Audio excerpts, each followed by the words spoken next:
Curricular activities করলে বলে পড়ালেখা করা যায় না, এটা কিন্তু একটা মিথ্যা কথা। এই বছরেই আমি 2বার ডিবেট করেছি, 2বার ডিবেট করার পরও আমি আজকে অর্ধবার্ষিক পরীক্ষা ফার্স্ট হয়েছি। তো আমি সবসময় একটা স্ট্র্যাটেজি ফলো করি, সেটা হলো কনসেপ্ট ক্লিয়ার করতে হবে। সায়েন্সের একটা চ্যাপ্টার পড়ছি, আমি সায়েন্সের চ্যাপ্টারটা যখনই পড়ছি তখন আমাদের ফুল ফোকাসটা রাখতে হবে চ্যাপ্টারটার উপরে।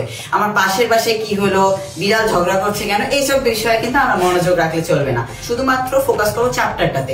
এন্ড আমরা শুধুমাত্র চ্যাপ্টারে সীমাবদ্ধ থাকবো না, আমরা আদার যে টপিক গুলো আছে, যেমন আমরা যদি কোষ বিভাজন নিয়ে পড়তে থাকি, আমরা শুধুমাত্র কোষ বিভাজনটা কি, ওই যে অ্যামাইটোসিস, মাইটোসিস, এগুলো যাতে না পড়ি, আমরা একটু ডিপ দেখি আমরা কি কি আসে। যতটুকু ডিপ পড়বো আমাদের কনসেপ্টটা তত ক্লিয়ার হবে। রাইটিং পার্টে আমার সবচেয়ে বেস্ট স্ট্র্যাটেজি হলো, আমি যে বিষয়টা পড়ছি সেই বিষয়টা পুরো ডাইরেক্ট মুখস্থ না করে আমি সেটা আমার মাথায় গেঁথে নিই।